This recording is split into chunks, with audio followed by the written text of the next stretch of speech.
નમસ્કાર વિદ્યાર્થી મિત્રો, આપ સૌનું મારી YouTube ચેનલમાં સ્વાગત છે। આજે આપણે ઇંગ્લિશની અંદર એક ગ્રામરનો જે બેઝિક ટોપિક છે એ આપણે જોઈ લઈએ।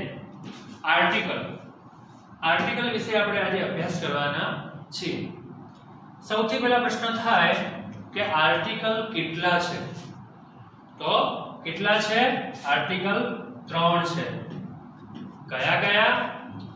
એ, એન અને ધ।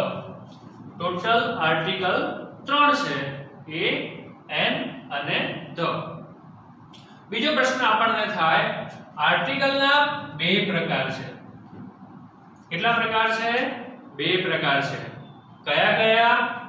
ઇનડેફિનેટ આર્ટિકલ અને ડેફિનેટ આર્ટિકલ।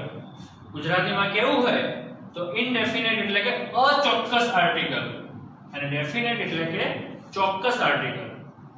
ઇનડેફિનેટ આર્ટિકલ કેટલા છે? બે, એ અને એન। જ્યારે ડેફિનેટ આર્ટિકલ એકમાત્ર ધ છે, મતલબ કે ચોક્કસતા દર્શાવે છે। ધ છે એ ડેફિનેટ આર્ટિકલમાં આવે છે, એ કોઈ વસ્તુ ચોક્કસ દર્શાવે છે એટલા માટે। પછી જો આગળ એ અને એન એ સિંગ્યુલર એટલે કે એક વચનમાં જ વપરાય છે। જે ઇનડેફિનેટ આર્ટિકલ છે આપડા એ અને એન એ ફક્ત ને ફક્ત એક વચનમાં જ વપરાય છે, બહુવચન આગળ વાપરવામાં આવતો નથી। બહુવચનની આગળ એ અને એન આર્ટિકલ વપરાતો નથી। એવી જ રીતે ધ આર્ટિકલ છે એ સિંગ્યુલર અને પ્લુરલ બંનેમાં વપરાય છે। સિંગ્યુલર એટલે કે એકવચન અને પ્લુરલ એટલે કે બહુવચન બંનેમાં આપણે વાપરી શકીએ છીએ।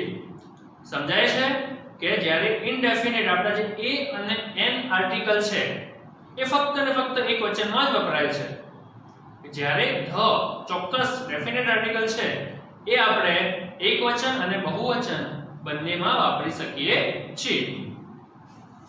પછી જોઈએ એ અને એન ફક્ત કાઉન્ટેબલ જે ગણી શકાય। આપણે એક ઇમ્પોર્ટન્ટ છે કે એ અને એન આર્ટિકલ કાઉન્ટેબલ નાઉન સાથે જ વાપરી શકાય છે, અનકાઉન્ટેબલ સાથે વાપરી શકાતો નથી। મતલબ કે જે વસ્તુ ગણી શકાય તેવા નામની સાથે જ એ અને એન આર્ટિકલ આવે છે।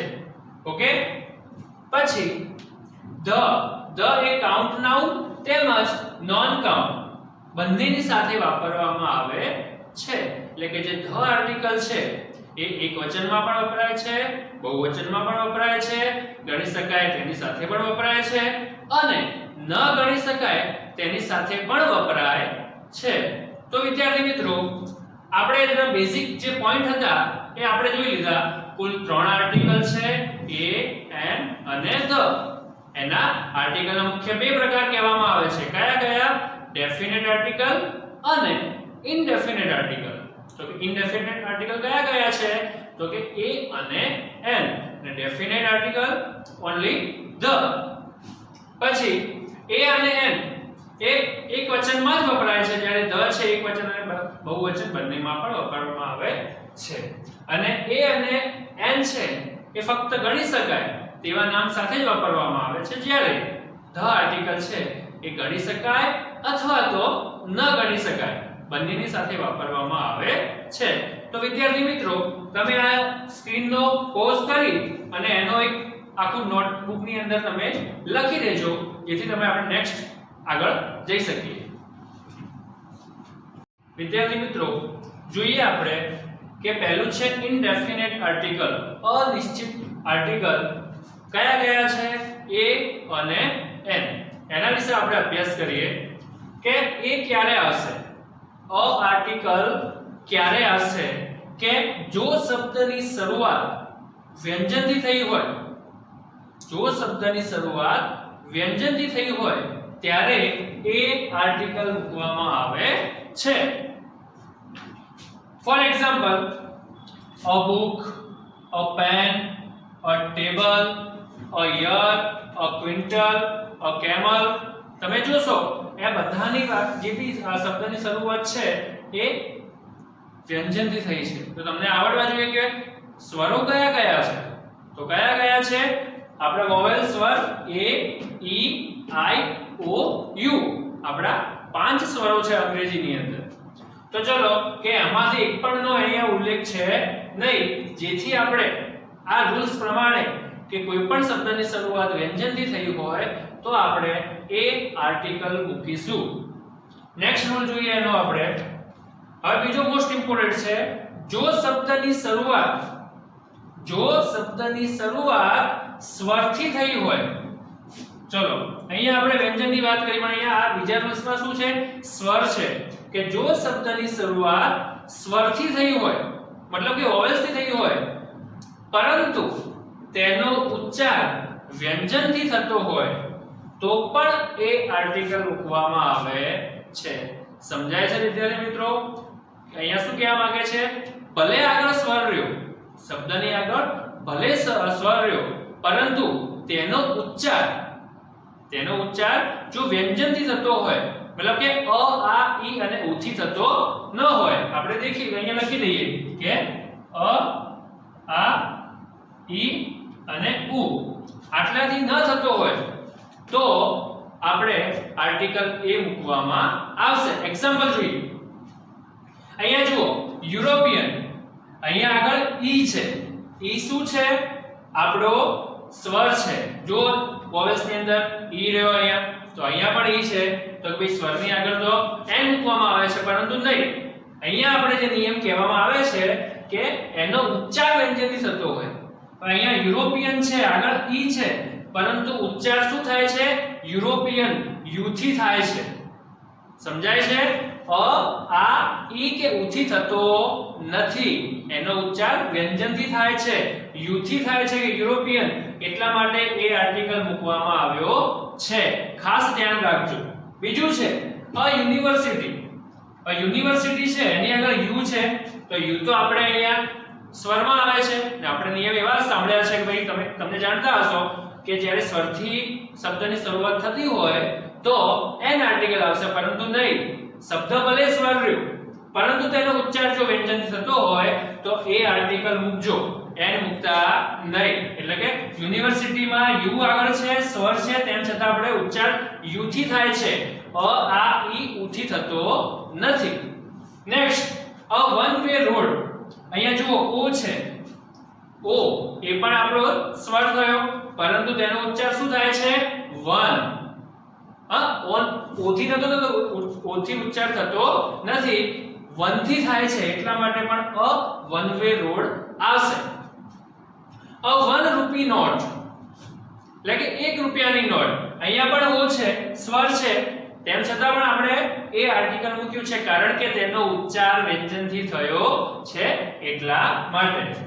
ઓકે, આ મહત્વનો ટોપિક છે, મહત્વનો રૂલ્સ છે કે જ્યારે પણ આગળ સ્વર હોય પરંતુ તેનો ઉચ્ચાર વ્યંજનથી થતો હોય તો આપણે એ આર્ટિકલ મૂકજો. એની અંદર તમારે ભૂલ થવી જોઈએ નહીં. જોઈએ નેક્સ્ટ નો રૂલ્સ કે વ્યવસાયના નામની આગળ પણ એ આર્ટિકલ મૂકવામાં આવે છે. વ્યવસાય જે આપણા ધંધા છે, મતલબ કે ટીચર છે, ડોક્ટર છે, ફાર્મર છે, એન્જિનિયર છે, પણ એન્જિનિયરની આગળ શું છે? ઈ. એનો ઉચ્ચાર થાય છે એટલે એન આવે છે, એન્જિનિયરની આગળ એ આવશે નહીં. પરંતુ અહીંયા જો a farmer, a doctor, a teacher, એટલે કે જ્યારે વ્યવસાયના નામો હોય ત્યારે આપણે અ મૂકવામાં આવે છે.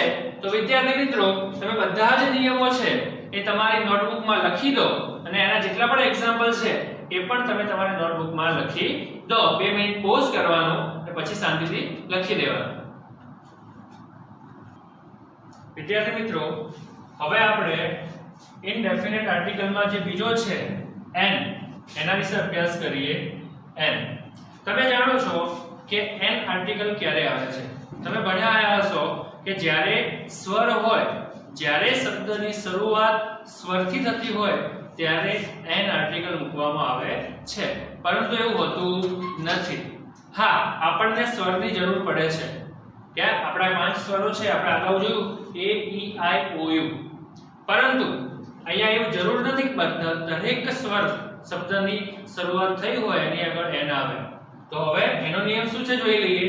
તો કે જો શબ્દની શરૂઆત સ્વરથી થતી હોય ત્યારે n આર્ટિકલ આવે છે. એક જનરલ નિયમ છે આપણો n માટેનો. તો એનો એક્ઝામ્પલ છે n એપલ, અહીંયા a છે, n ઓરેન્જ a છે, n આઈડિયા i છે.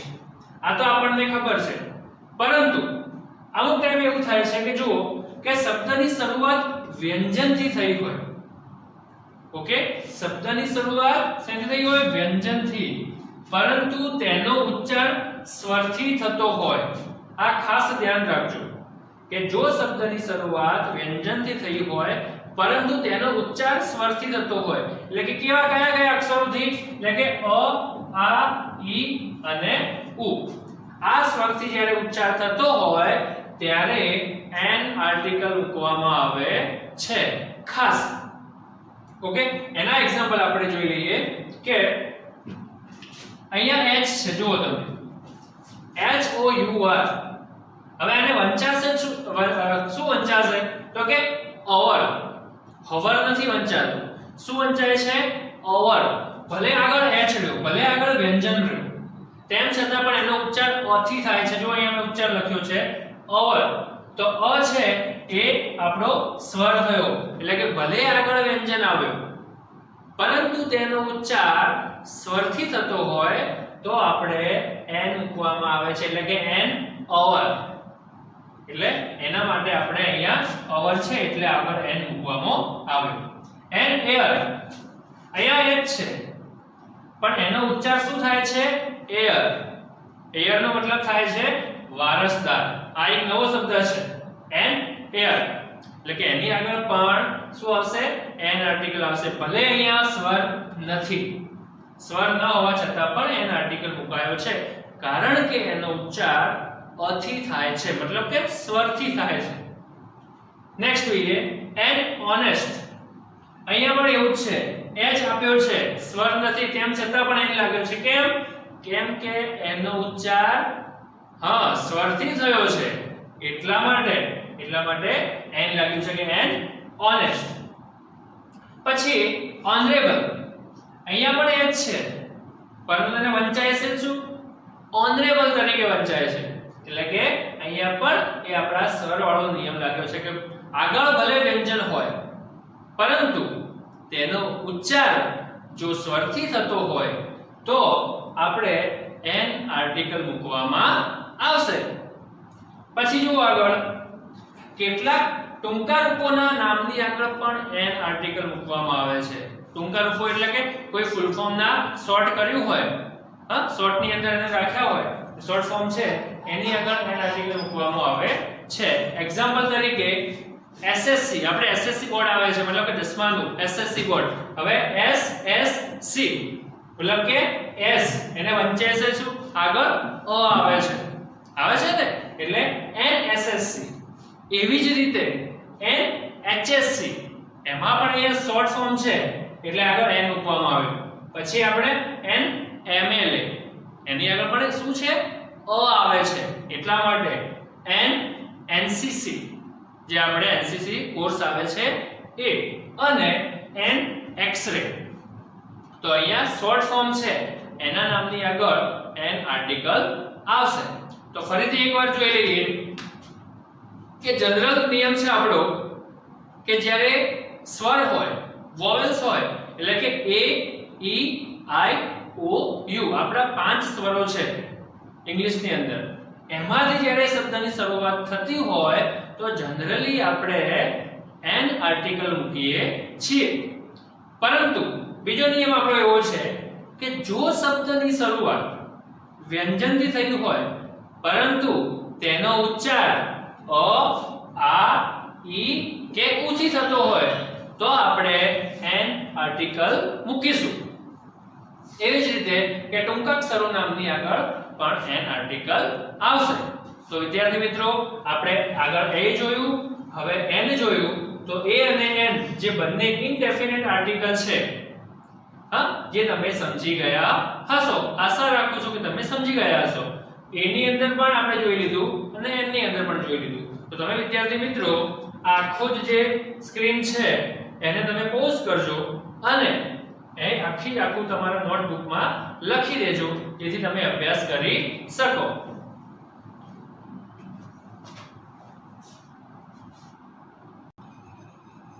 ચલો વિદ્યાર્થી મિત્રો, હવે આપણે જોઈએ ડેફિનેટ આર્ટિકલ. તમે જાણો છો ડેફિનેટ આર્ટિકલ ધ છે, ચોક્કસ આર્ટિકલ કહેવામાં આવે છે. ધ નો ઉપયોગ બહુ બહોળા પ્રમાણમાં થાય છે. તો જોઈ લઈએ, દરેક નિયમ જોઈ લઈએ અને એક એક્ઝામ્પલ જોઈ લઈએ કે સૌથી પહેલો નિયમ છે કે સમગ્ર વર્ગનું સૂચન કરે ત્યારે ધ આર્ટિકલ આવે છે. સમગ્ર વર્ગનું, એક વ્યક્તિ નહીં પણ સમગ્ર જેટલો પણ એમનો વર્ગ છે દરેકનું સૂચન કરતું હોય ત્યારે ધ આર્ટિકલ આવે છે.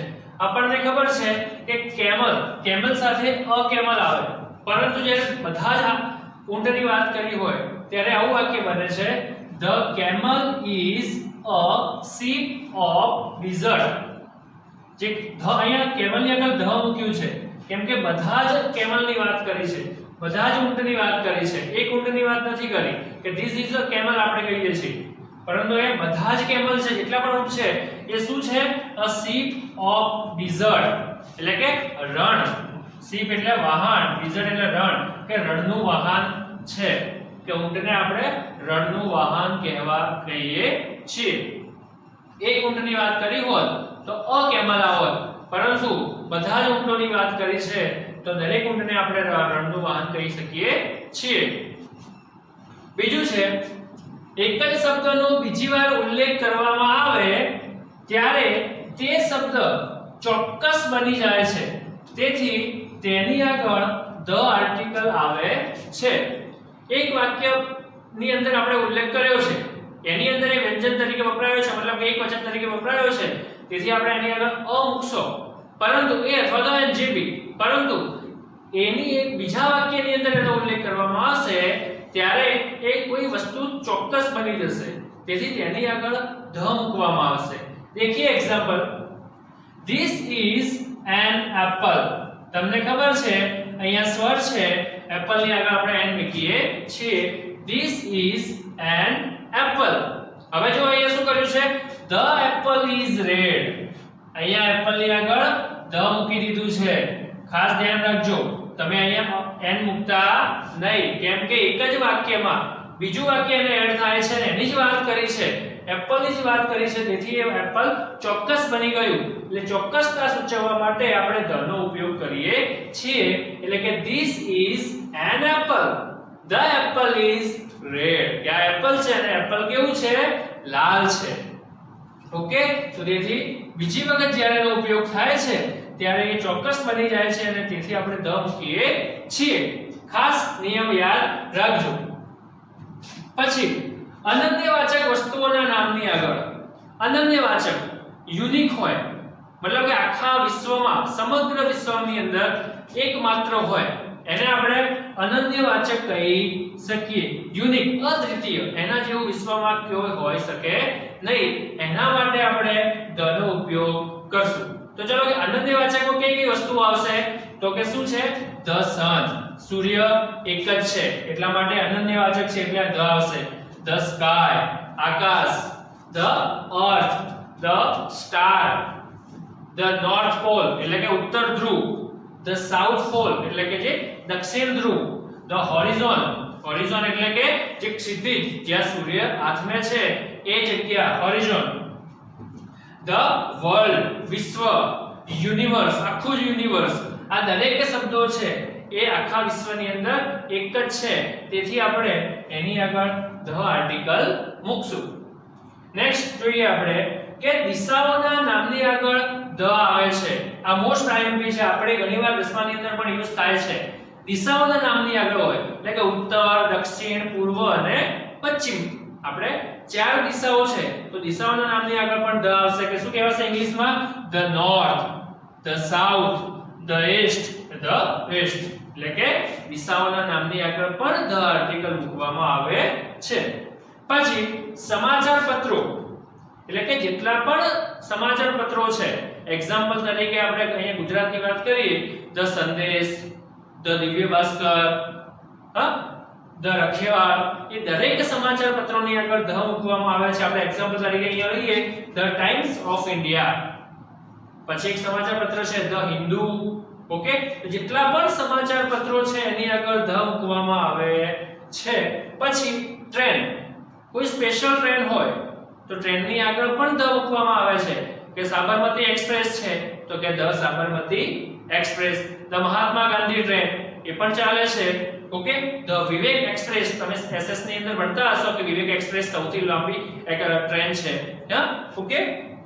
અને કોઈ રાષ્ટ્રીય માર્ગ હોય તો એની આગળ પણ ધ મૂકવામાં આવે છે. એક્ઝામ્પલ તરીકે the Ashram road, the Mahatma Gandhi road, the Swami Vivekananda road. આપણે અહીંયા પાલનપુરની અંદર જ છે the Bakshi Chandrakant Bakshi road છે. તો okay, the Chandrakant Bakshi road. એવી રીતે સમાચાર પત્રો, કોઈ ટ્રેન, કોઈ રાષ્ટ્રીય માર્ગ હોય તો એના માટે આપણે ધ નો ઉપયોગ કરીએ છીએ. નેક્સ્ટ નિયમ જોઈએ. સુપરલેટિવ ડિગ્રીમાં ધ આવે છે. તમે ભણ્યા હશો કે આપણે ડિગ્રી કેટલી છે? 3 ડિગ્રીઓ છે. પોઝિટિવ, કમ્પેરેટિવ અને સુપરલેટિવ. તો કે સુપરલેટિવ ની અંદર આપણે ધ નો ઉપયોગ કરીએ છીએ. એક્ઝામ્પલ જોઈએ. Sudhir is the tallest boy in the class. Sudhir is the tallest boy, સૌથી ઊંચો છે એટલે આપણે અહીંયા ધ વાપરો tallest ની આગળ. પછી the Nile is the longest river in the world. જે નાઇલ નદી છે એ સૌથી લાંબી, સુપરલેટિવ, સૌથી ઉચ્ચ કક્ષાનું કે જે નાઇલ છે એ સૌથી લાંબી નદી છે આખા વિશ્વની અંદર. પછી આગળ જોઈએ આપણે નદીઓના નામની આગળ. આખા વિશ્વની અંદર જેટલી પણ નદીઓ છે એ દરેક નદીઓના નામની આગળ આપણે ધ મૂકીશું. એક્ઝામ્પલ તરીકે ધ ગંગા, ધ નર્મદા, બીજી ઘણી બધી છે, ધ સાબરમતી, ધ નાઇલ. એ બધી જ નદીઓના નામની આગળ ધ આર્ટિકલ મૂકવામાં આવશે. નેક્સ્ટ રૂલ્સ જોઈએ એનો. પર્વતોના નામની આગળ જેટલા પણ પર્વતો છે દરેક પર્વતના નામની આગળ ધ આર્ટિકલ મૂકવામાં આવશે. તો કે ધ હિમાલય, ધ ગિરનાર, જે ચોટીલાનો જે આપણો છે ધ ચોટીલા. ઓકે, એ જેટલા પણ પર્વત છે એ દરેક પર્વતના નામની આગળ ધ આર્ટિકલ આવશે. પછી સમુદ્રના નામની આગળ જેટલા પણ આપણા સમુદ્રો છે ચારે બાજુ, દરેક સમુદ્રના નામની આગળ ધ આવશે. અરબ સાગરને આપણે કહેવું હોય તો કે ધ અરેબિયન સી. હિન્દ મહાસાગર છે નીચે આપણે તો કે ધ હિન્દ મહાસાગર. પછી આપણે નીચેની બાજુ પશ્ચિમ બંગાળની નીચે બંગાળની ખાડી છે એના માટે પણ આપણે ધ બે ઓફ બેંગાલ. બે એટલે ખાડી, ધ બે ઓફ બેંગાલ, બંગાળની ખાડી. એટલે કે સમુદ્રો છે મોટા મોટા એના નામની આગળ પણ ધ મૂકવામાં આવે છે. પછી કેટલાક ભૌગોલિક વિસ્તારોની આગળ જે ભૌગોલિક સ્પેશિયલ છે એના માટે આપણે ધ મૂકીશું. જેમ કે ધ પંજાબ. કેમ પંજાબ કહેવામાં આવે છે? તમે જાણતા હશો પંજાબને 5 નદીઓનો રાજ્ય કહેવામાં આવે છે પંજાબ. ઓકે, તો કે ધ પંજાબ, ધ યુએસએ એટલે કે United state of America. Special નામ છે એટલા માટે ધ મૂકવામાં આવ્યો છે. The UK, United of Kingdom. Okay, તો એવી રીતે કોઈ સ્પેશિયલ ભૌગોલિક નામની આગળ પણ ધ મૂકવામાં આવશે. પછી જોઈએ પવિત્ર પુસ્તકોના નામની આગળ જેટલા પણ આપણા પવિત્ર પુસ્તકો છે લઈ લઈએ. રામાયણ છે, મહાભારત છે, ગીતા છે, કુરાન છે, બરોબર. પછી જે બી બીજા જેટલા પણ પવિત્ર પુસ્તકો છે એ દરેકના આગળ ધ આર્ટિકલ આવશે. એટલે કે the Ramayana, the Bible, the Mahabharata, the Quran, the Gita, જેટલા પણ પવિત્ર પુસ્તકો છે દરેકની આગળ આપણે ધ આર્ટિકલ મૂકીશું. પછી ઓર્ડિનલ નંબર સાથે. ઓર્ડિનલ નંબર એટલે કે ફર્સ્ટ, સેકન્ડ, થર્ડ, ફોર્થ, આ બધા જ નામની સાથે ધ આર્ટિકલ આવશે. એટલે કે the first, the second, the third, the fourth આવું આવશે ત્યારે ધ નો ઉપયોગ કરવામાં આવશે. અને છેલ્લે જોઈએ એનો છેલ્લો નિયમ છે તુલના અથવા તો સરખામણી માટે. તમને દેખાતું ના હોય તો નાના અક્ષર છે. તુલના અથવા તો સરખામણી માટે ધ મૂકવામાં આવે છે. એટલે કોઈ વ્યક્તિની બીજા વ્યક્તિ સાથે સરખામણી અથવા તો તુલના કરવી હોય તો આપણે ધ મૂકી શકીએ. અહીંયા એક એક્ઝામ્પલ છે, Kalidas is the Shakespeare of India. જે કાલિદાસ આપણા જે મહાન જે ગુરુ હતા કાલિદાસ, એ is the Shakespeare of India. Shakespeare એક અંગ્રેજ સાધુ છે, એના સાથે સરખાવવામાં આવે છે કે એક ભારતનો શેક્સપિયર કોને કહેવામાં આવે છે? કાલિદાસને કહેવામાં આવે છે. તો બસ આ રીતના તુલના માટે પણ વપરાય છે. તો તમે જોઈ લીધું કે બધા જ નિયમો એની અંદર કવર થઈ ગયા છે કે ધ ક્યારે વપરાય છે, ધ એક ચોક્કસ આર્ટિકલ છે, ડેફિનેટ આર્ટિકલ છે. આ દરેક નિયમો શાંતિથી તમે એક જે વિડિયો ચાલે છે એમાં પોઝ કરીને બધા જ નિયમો એક્ઝામ્પલ સાથે આખી સ્ક્રીન ઉપર તમારે તમારી નોટબુકમાં લખવાના રહેશે. તો તમે વિદ્યાર્થી મિત્રો આ ધ જે ટોપિક છે ડેફિનેટ આર્ટિકલ એ તમે તમારા નોટબુકમાં લખી દેજો, જેથી તમે જાતે તમારી એક્સરસાઇઝ કરી શકો.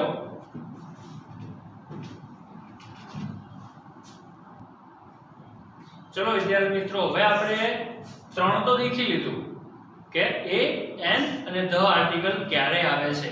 હવે એક નવી વસ્તુ શીખવાનું છે કે આર્ટિકલ ક્યારે વપરાતો નથી. આર્ટિકલ ક્યારે ન આવે, આર્ટિકલનો ક્યારે ઉપયોગ ન થાય એ પણ આપણને જાણવું જરૂરી છે. આર્ટિકલનો ઉપયોગ ના થતો હોય તેમ છતાં બી આપણે એ અને એન ધ લગાવી દઈએ તો એ ખોટું પડશે. તો કે ચલો પહેલું છે પ્રોપર નામ. પ્રોપર નામ એટલે કે વ્યક્તિવાચક નામ. કોઈ પણ વ્યક્તિના નામની આગળ આર્ટિકલ મુકાતો નથી.